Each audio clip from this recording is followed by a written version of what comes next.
Yo a Juvenal lo conozco hace bastantes años. ¿Sí?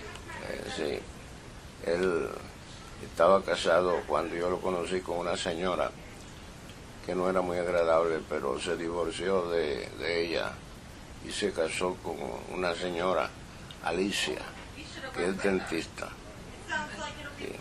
Y entonces, pues, y es una mujer muy agradable. Una vez, cuando ella estaba aquí, en Carlisle, celebró el cumpleaños en nuestra casa y lo pasamos muy bien. Yo creo que Juvenal, del grupo de poetas de hoy día en Málaga, es el mejor de ellos, porque tiene un sentido de lo poético de primera clase, me parece a mí.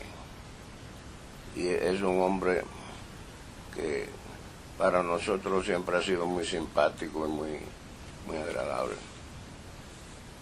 Él, ese poema lo dedicó a mí, pero no tiene nada que ver con Dickinson. Sí. Es un poeta que puede ser muy abstracto y un hombre muy simpático. Yo la poesía en inglés nunca la he podido apreciar, pero en español empieza que la rima inglesa es siempre con la consonante y las vocales. En español casi siempre son las vocales nada más. Y yo he aprendido a apreciar la poesía española mucho mejor que la inglesa. Sí.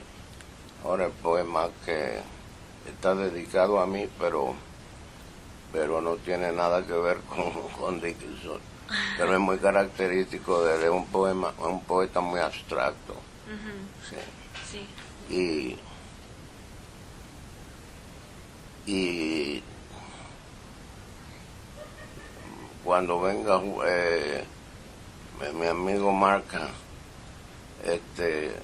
lo voy a dejar que lea el poema para ver si que no tiene nada que ver con Dickinson de nuevo, pero fue un gesto muy agradable de él el dedicármelo. Sí. Él personalmente es una persona con gran sentido del humor y puede ser muy agudo. Él tiene una columna que escribe para el mejor periódico de Málaga. Y de nuevo él está en la tradición de la poesía abstracta. O sea, es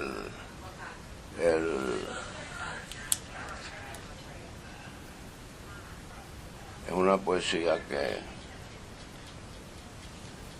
que muchas veces no tiene mucho que ver con la lógica. Sí. ¿Tiene usted una memoria específica o distinta de Juvenal? Sí. Hace años que no lo veo porque yo no he vuelto a Málaga y él no ha vuelto a Carlisle. Él vino un par de veces a Carlisle invitado para la Semana Poética. Y una vez vino con la mujer y, como te dije, celebramos el cumpleaños de ella en la casa nuestra. Una mujer muy agradable que es dentista. Y Juvenal dice que a él le vienen a describir los clientes de ella cuando tienen un dolor de muelas, como si él pudiera hacer algo por ellos. Pero hoy qué rápido viniste. Sí.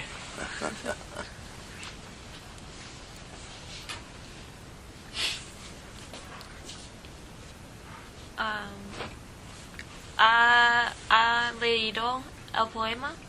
Sí, pero hace mucho tiempo que no lo leo, así es que quería que lo leyera. ¿Te refresco la memoria un poco? Sí, por favor. Muy bien.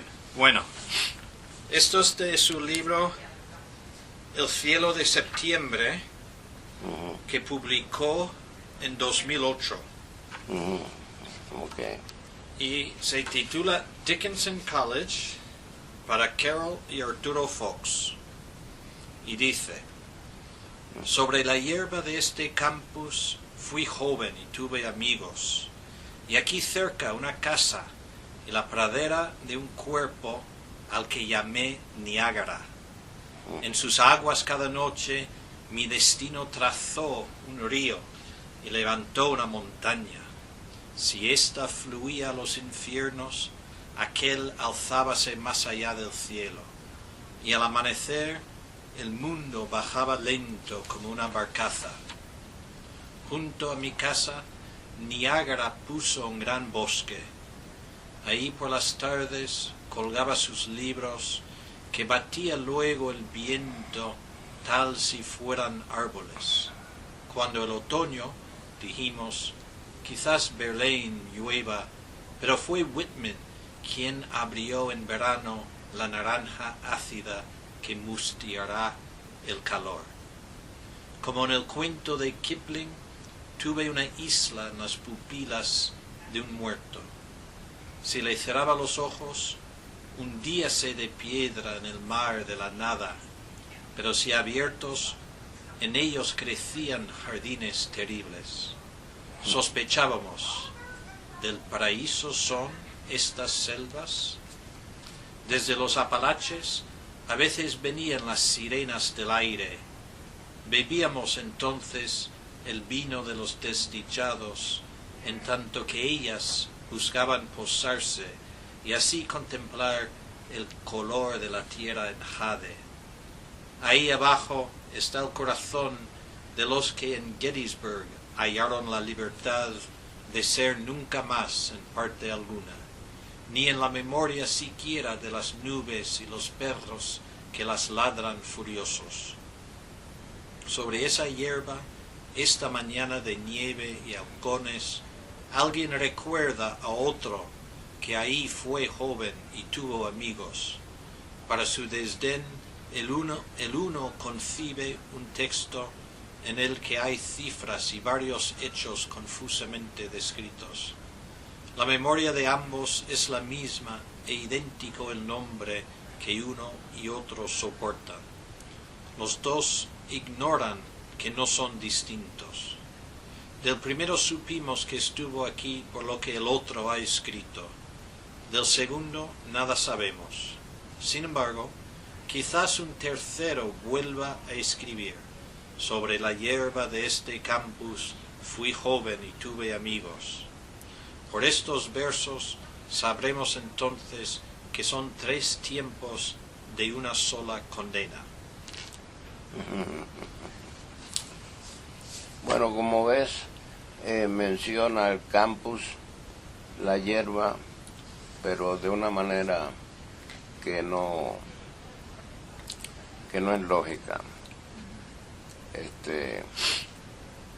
En la literatura española hay un crítico, Carlos Bousoño, que murió ya, pero tiene un libro que se llama Teoría de la expresión poética, que yo creo que es el libro de crítica mejor que se ha publicado en cualquier parte.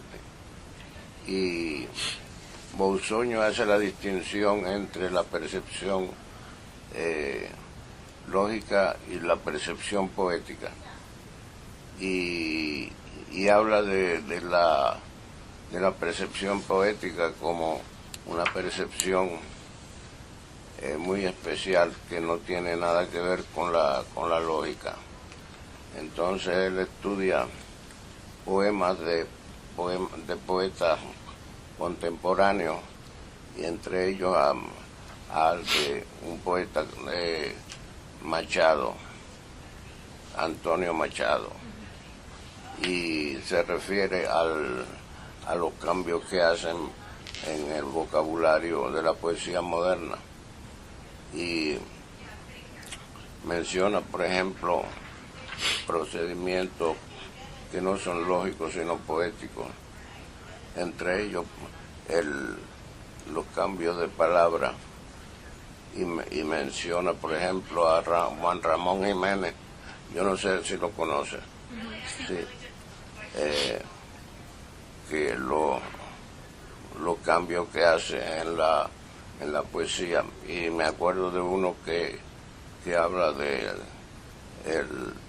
el canto amarillo del canario, o sea, el canto amarillo, que es la percepción poética en que ocurre al mismo tiempo, no en un orden lógico, sino en el orden poético, y las palabras cambian de sentido, y cuando, o sea, quiere revivir el momento en que percibimos el canario, que es amarillo, pero no, o sea, la percepción en el momento en que se mezclan todas las ideas, y eso se transforma en una variación de los colores.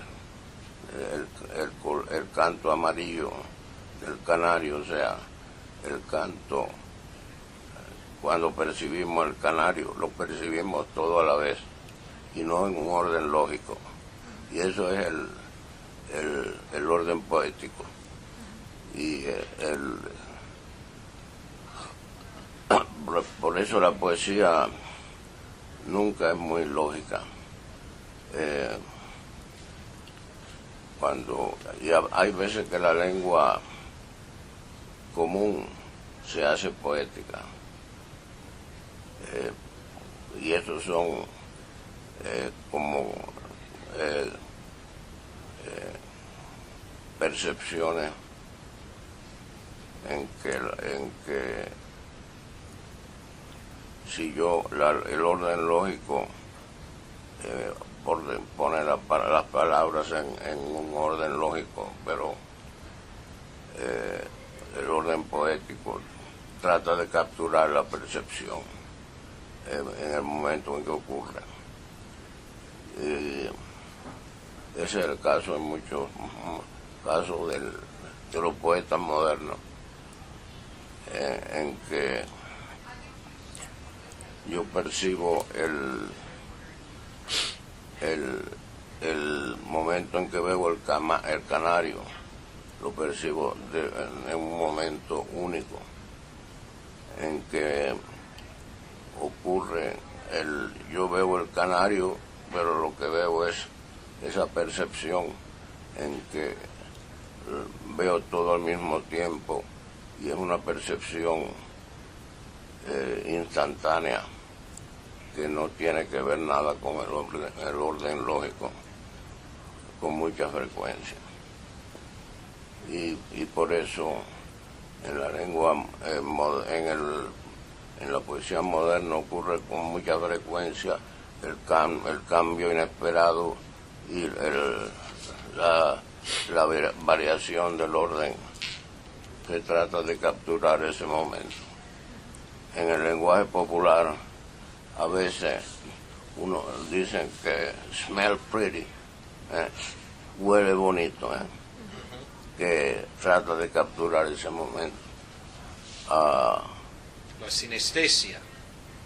Sí, la sinestesia es parte de eso.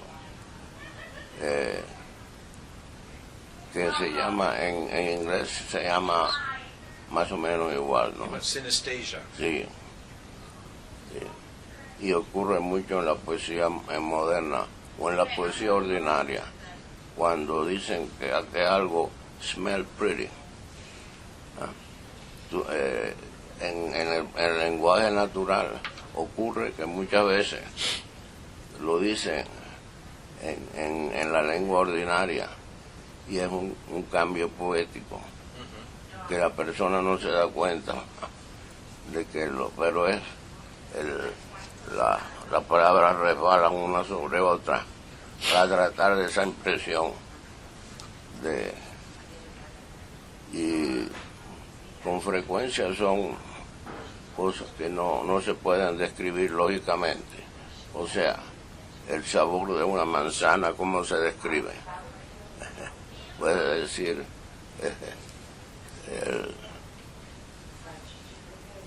el color, no hay manera de describirlo. O sea, y la poesía trata de capturar esos momentos en que la lógica falla, que no se puede describir.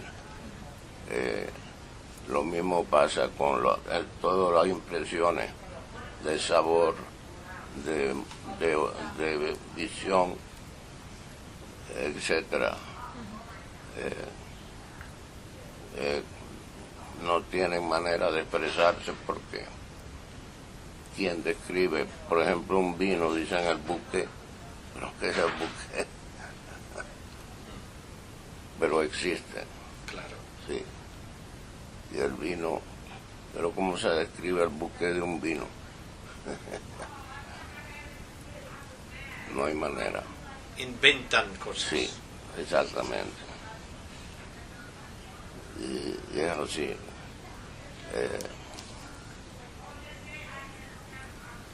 Juvenal, personalmente, yo tengo muy buenos recuerdos de él porque siempre fue en un ambiente de copa y de clubs, de restaurantes, y él siempre se hacía el centro de la atención. Puede ser muy vitriólico en su escrito y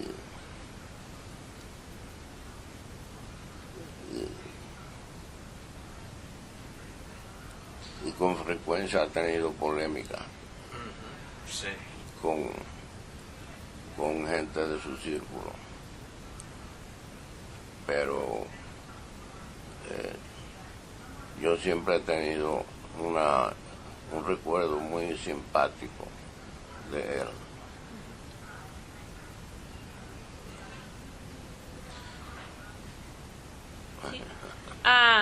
Okay. ¿Sabe la inspiración del poema de Dickinson College? ¿Cómo no? ¿Sabe usted la inspiración del poema Dickinson College? No entiendo. No La entiendo. inspiración. ¿Se Oh, sabe ya. en qué se inspira? Sí. Pues yo creo que en una serie de imágenes que le ocurren, sobre todo después cuando recuerda sus impresiones de Dickinson. Y está la hierba, está el campus, hay determinadas palabras que le vienen a la mente de momento y se mezclan. La hierba, él estuvo en el Niágara, en las cataratas, y entonces le viene el recuerdo de todos esos momentos, y de una forma totalmente sintética. Bolsonio hace la distinción entre la percepción lógica y la percepción sintética. Y la percepción poética siempre es, o puede ser con frecuencia, sintética más bien que lógica. Entonces, Juvenal trata de recordar los campos de su viaje a Dickinson, y las palabras campus, hierba, Niágara, que seguramente visitó, le ocurren y lo asaltan de una manera sintética, o sea, ocurren sin orden lógico. Y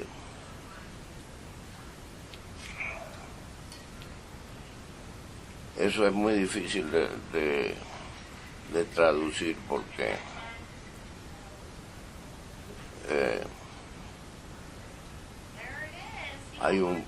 me acuerdo de un poema de un poeta cubano, Nicolás Guillén, que tiene un poema en que él habla de tanto tren con tu cuerpo, tanto tren, que en español quiere decir so much fuss with your body, so much fuss.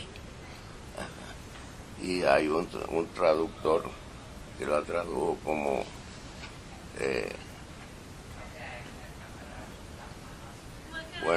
mencionaba la palabra tren, pero en español quiere decir so much fuss with your body, so much fuss.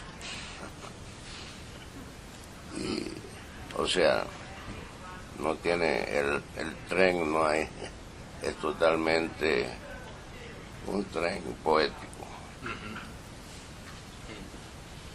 Y eso es imposible de traducir. Otro poeta que es con frecuencia intraducible es García Lorca, que tiene muchas poesías que son totalmente intraducibles. Yo me acuerdo que yo tuve un profesor que fue muy amigo de García Lorca, y García Lorca tiene una serie de imágenes que, de nuevo, hay una que, por ejemplo, García Lorca decía que él una vez de joven estaba en el campo y vino en los campos había una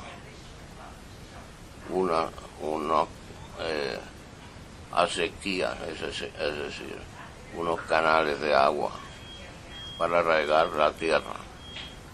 Y entonces, una vez cuando abrieron la compuerta, salió el agua de momento, y entonces el campesino dijo que era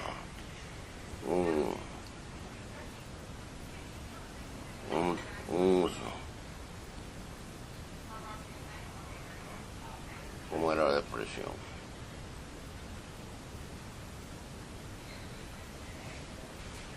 Un buey de agua.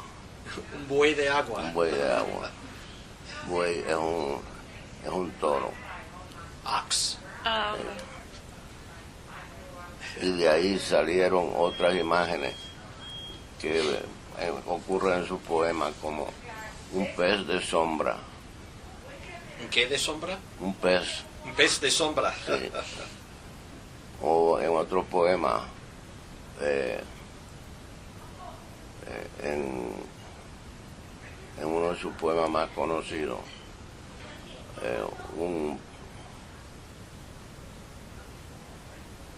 ¿cómo era la imagen?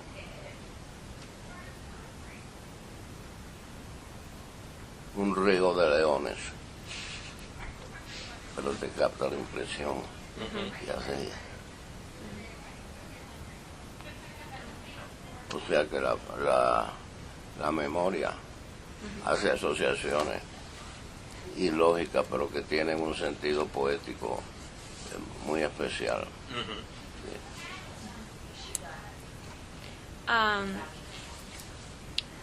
¿Por qué dedicó Dickinson College a usted y a su esposa? Eso, bueno, no estoy seguro. pero se agradece de todas maneras. Yo creo que por la amistad, ¿no? Sí, claro. Sí. No tengo más preguntas. Sí. Pues yo, una pregunta, Arturo, si puedo. Me interesa tu opinión en cuanto el final del poema, cuando dice, sin embargo, quizás un tercero vuelva a escribir sobre la hierba de este campus fui joven y tuve amigos. Por estos versos sabremos entonces que son 3 tiempos de una sola condena. Entonces, la condena a ti te evoca algo en particular. No. Ni sé por qué se sugirió esa palabra, porque el poema, él tiende a ser muy negativo en su percepción del mundo. Sí.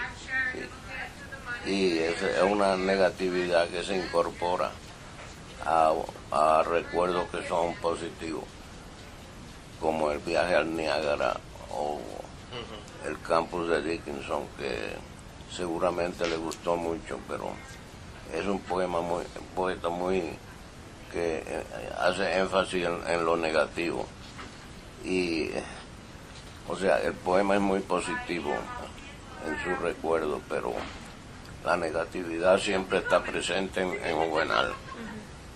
Y hay un grupo de poetas en Málaga. Málaga es una ciudad que siempre se caracterizó por ser un refugio de poetas, muchos de ellos gay,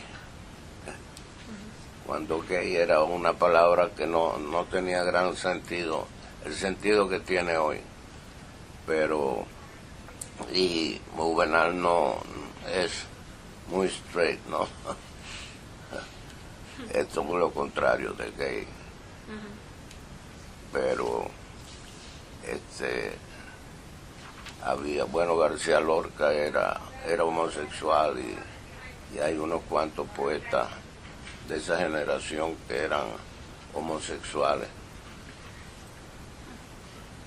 Yo me acuerdo que una vez yo estaba, hubo una conferencia que dio Carlos Bousoño.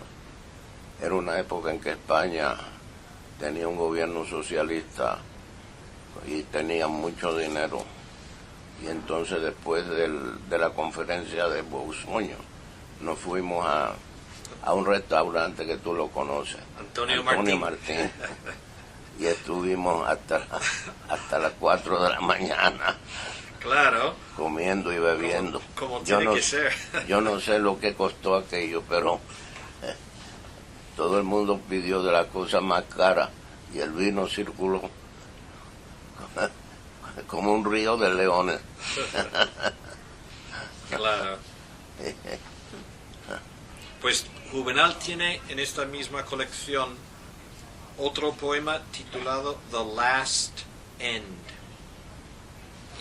Y ese tema dice al final, pues, tiene que ver con la muerte, y dice: vivir, después de todo, formaba parte de la muerte. Y eso es un poco su, sí, bueno, su visión. Eso está conectado, yo creo, con el existencialismo de Heidegger. Ajá. Heidegger describió al hombre como un ser para la muerte. Heidegger ahora está, como se descubrió que había sido simpatizante de los nazis. Sí. Es un poeta maldito, pero yo tuve un colega yo enseñé en Luther College por un tiempo y tuve un colega que había sido discípulo de Heidegger, y en esa época era una cosa muy, en el resumen, haber sido discípulo de Heidegger era algo que siempre era un honor. Y después resulta que ahora Heidegger, nadie quiere tener que ver nada con Heidegger. Pero así son las modas, ¿no? Pero Heidegger. Después hay otro, Jean-Paul Sartre, que es un filósofo francés que, entre otras cosas, le dieron el premio Nobel y no lo quiso aceptar. Pero tiene su libro más conocido es El ser y la nada. Y es básicamente uno de los libros claves del existencialismo.